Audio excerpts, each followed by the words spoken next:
payments of $50. Interest free. The jacket's yours. You only pay $50 today, and the rest is future use problem. Except 2 weeks later, you forgot. Like you were busy and even had 3 other pay in 4 purchases running that you also forgot about. And here's the thing that should terrify you. 41% of people using these apps missed at least one payment last year. That's not a small minority making mistakes. That's nearly half the user base feeding a fee machine that was designed to look like a favor. And I spend way too much time thinking about how companies have found creative new ways to make debt feel like a lifestyle hack. If you've ever used Klarna, Afterpay, Affirm, or tapped that pay later button without really thinking about it, make sure to hit subscribe and give this video a thumbs up.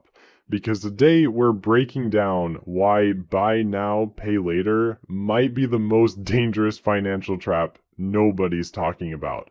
Now, before we dive in, let me be crystal clear about something. I'm not a financial advisor, and this isn't financial advice. What I am is someone who's watched the buy now, pay later industry explode from a $2 billion niche in 2019 to over $127 billion in 2026. That's not growth. That's a financial wildfire, and when something grows that fast, someone is making a lot of money. Spoiler alert, it's not you. Let's start with the numbers, because when I tell people what's actually happening in this space, they usually assume I'm exaggerating. The buy now, pay later market in America hit over $107 billion in 2025. By 2031, it's projected to reach $258 billion.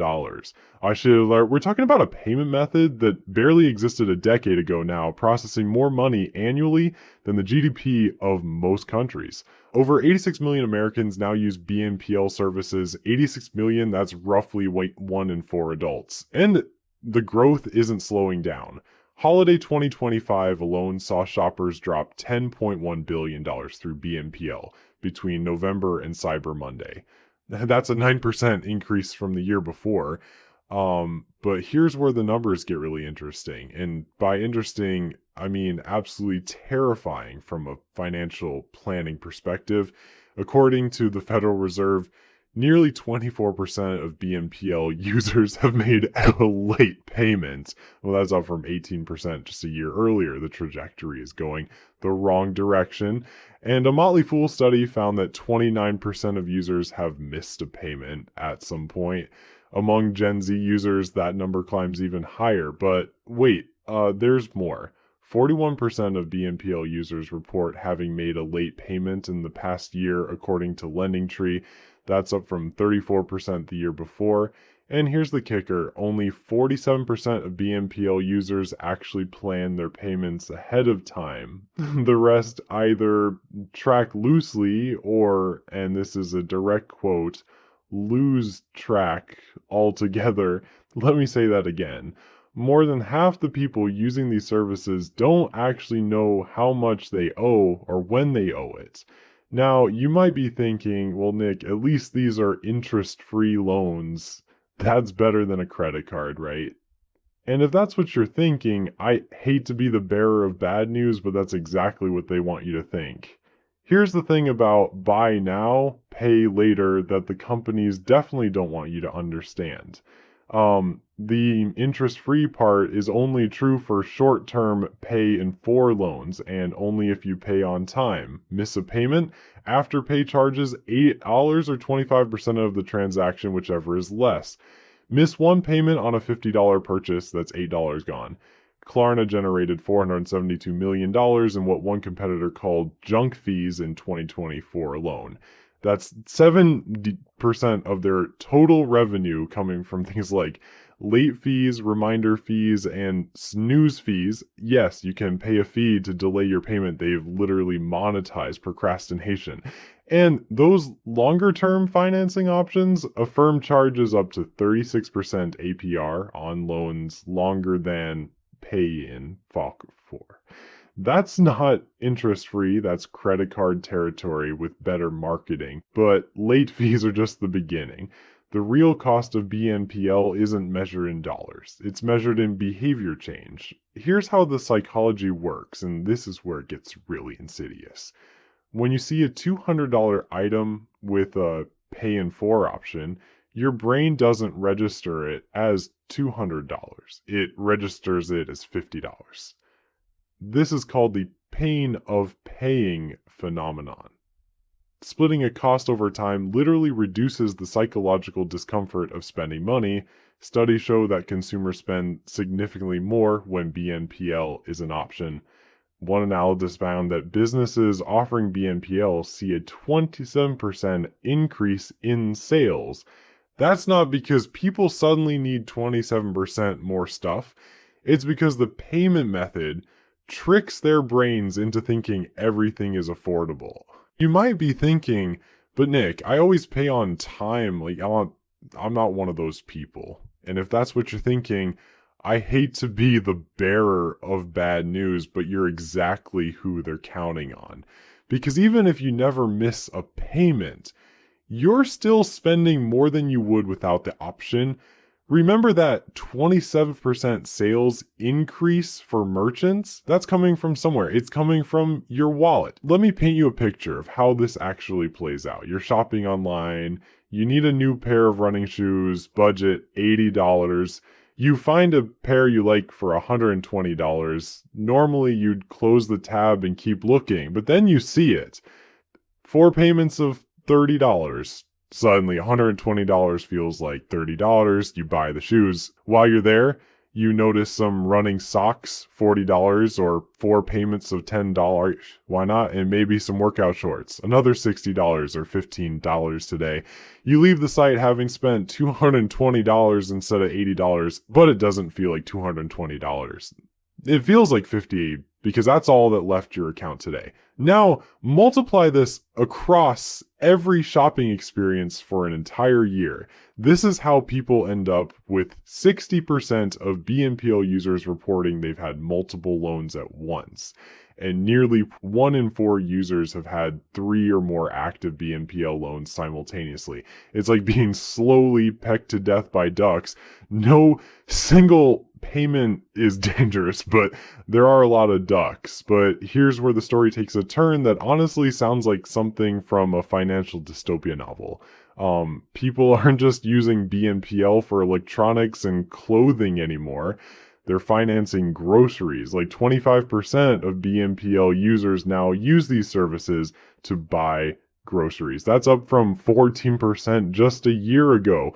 1/3 of Gen Z BNPL users have financed their supermarket trips. Think about that for a second. We've normalized going into debt for milk and bread, and it gets worse. You're right, you can now use Klarna on DoorDash. You can literally finance your takeout burrito, 4 payments of $3.75 for a meal that'll be digested before your first installment is due.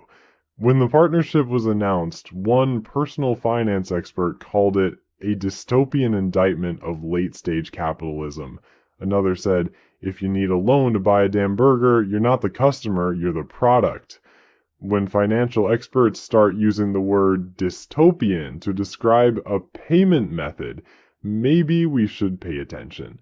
Here's why financing food is such a massive red flag. BNPL was originally marketed as a way to spread out large purchases. A new couch, a laptop, things that cost enough to justify payment planning, but groceries, a burrito, these aren't big ticket items. They're necessities and impulse purchases. When people start financing necessities, it means they can't afford necessities. And when people start financing impulse purchases, it means they've completely lost the connection between spending and actual money. This brings us to what I call the BNPL debt spiral, and it works like this. Step 1, you use BNPL for a legitimate purpose, maybe a medical bill or an unexpected car repair. Makes sense. Interest-free financing for an emergency. Step 2, because that first experience was painless, you use it again, this time for something less essential.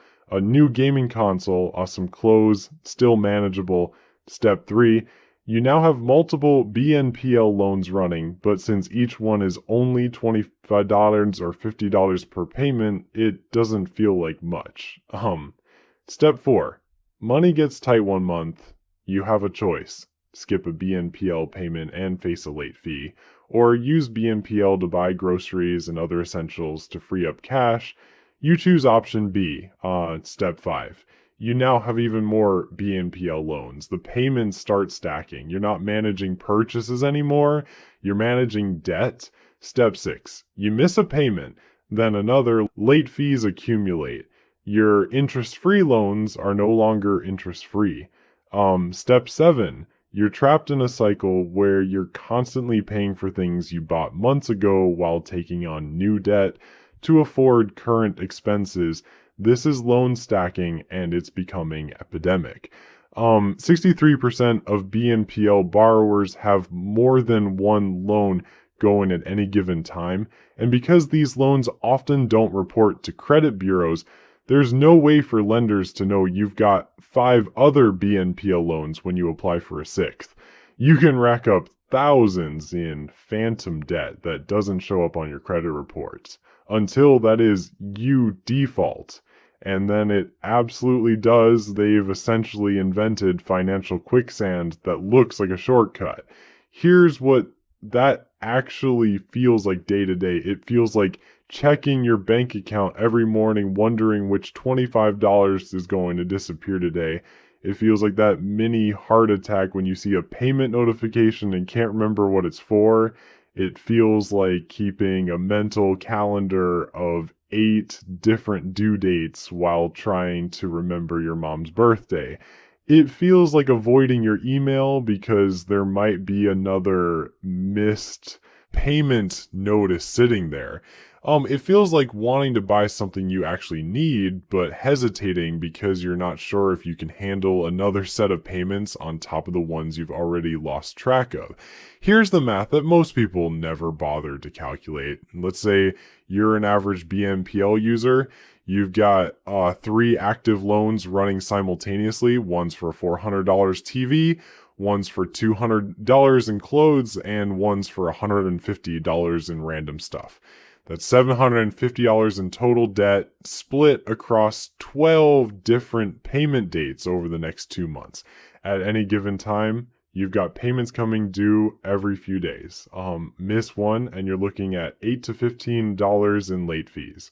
Miss a couple, and suddenly your interest-free purchases cost you 10% more.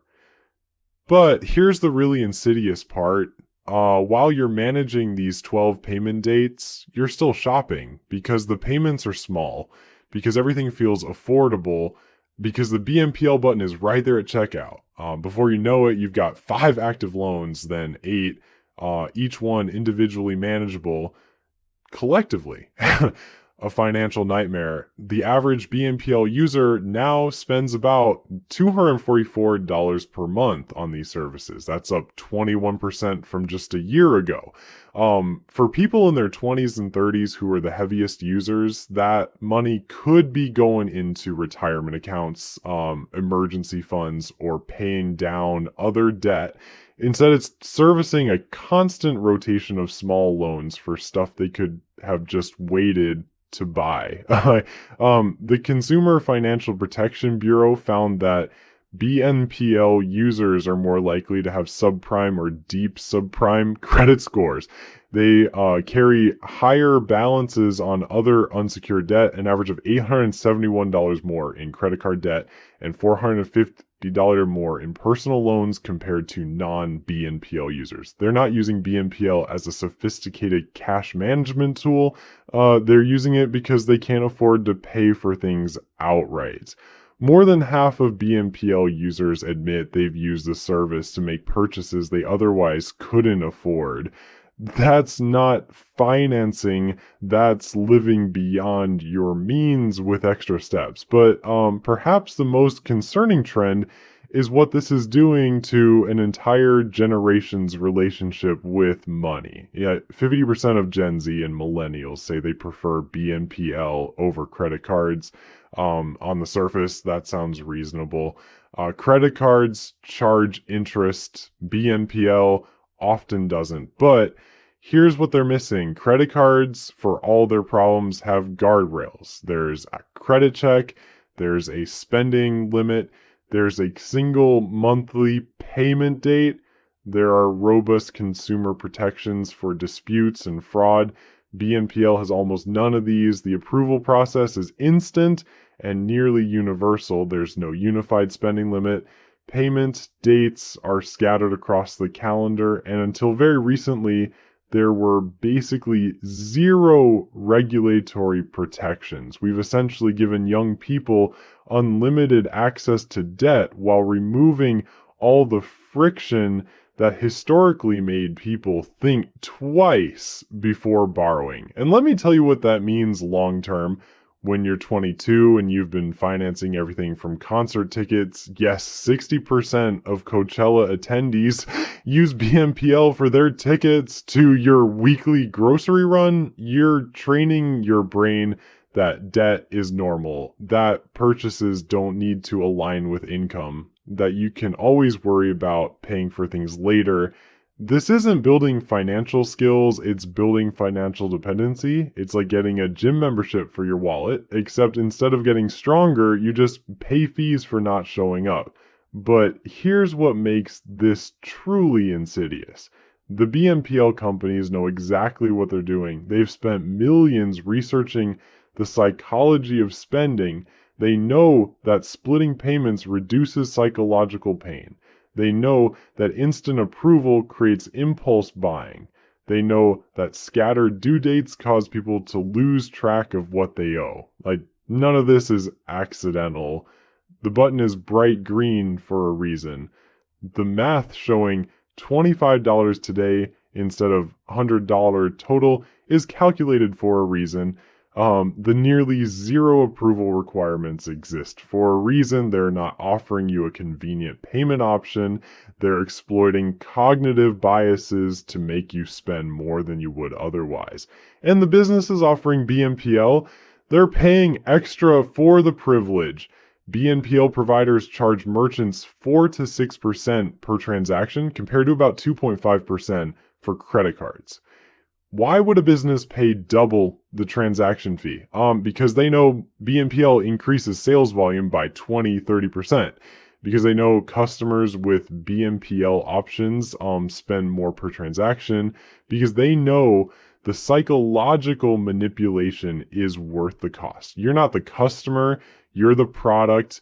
The merchants are the customers. BNPL companies are selling them access to your wallet, and you're paying for it through behavior change you don't even notice.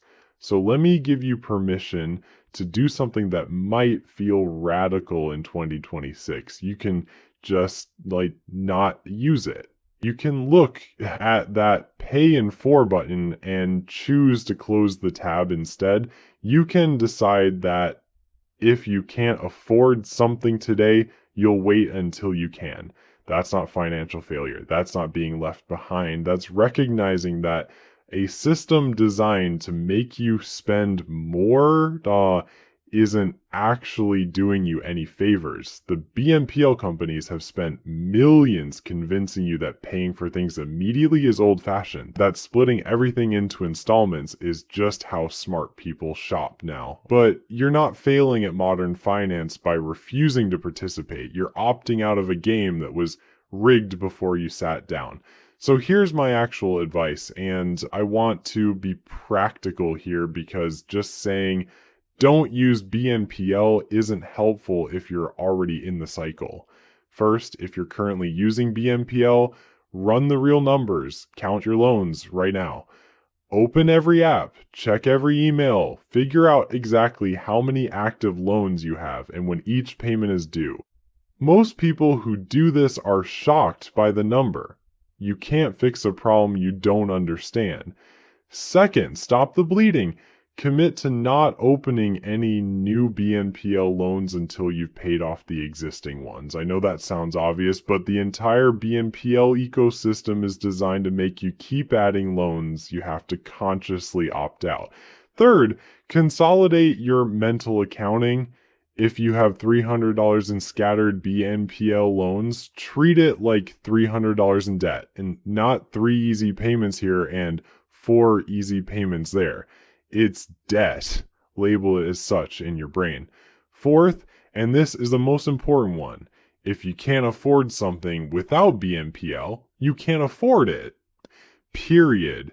The pay in 4 option isn't making things affordable. It's making them feel affordable. There's a massive difference. And fifth, if you're using BNPL for groceries or other necessities, that's a 5-alarm fire warning that your budget needs serious attention. That's not a payment strategy. That's a crisis being managed with more debt. Here's what ties this all together. The buy now, pay later industry has convinced an entire generation that debt is convenience, that financing everything is normal, that the pain of paying is something to be avoided rather than respected, but that pain exists for a reason. It's your brain's way of making you think twice before spending money. It's the friction that keeps you from buying things you don't need with money you don't have. When you remove that friction, you don't become financially free. You become financially untethered. Yeah. Spending without connection to earning, consuming without connection to affording. The companies offering these services aren't your friends. They're not trying to help you manage your finances. They're trying to maximize the amount of money that flows through their systems. And they found that the best way to do that is to make debt feel like nothing. But debt is never nothing. Whether you pay it in one lump sum or 4 easy installments, you're still exchanging future money for present purchases. You're still making a commitment that constrains your future options. You're still building a relationship with borrowing that will shape how you approach money for decades. The next time you see that pay in 4 button, I want you to do something radical. Consider whether you'd still buy this thing if you had to hand over the full amount in cash right now. Ask yourself if you're buying this because you want it or because the payment structure makes it feel free. Because here's the thing about buy now, pay later that nobody talks about. You always pay later. The only question is whether you're paying with money, with fees, with stress, or with a relationship with debt that follows you for the rest of your financial life. Sometimes the smartest financial move isn't finding a more creative way to afford something. It's recognizing that if you need to finance it, maybe you don't need it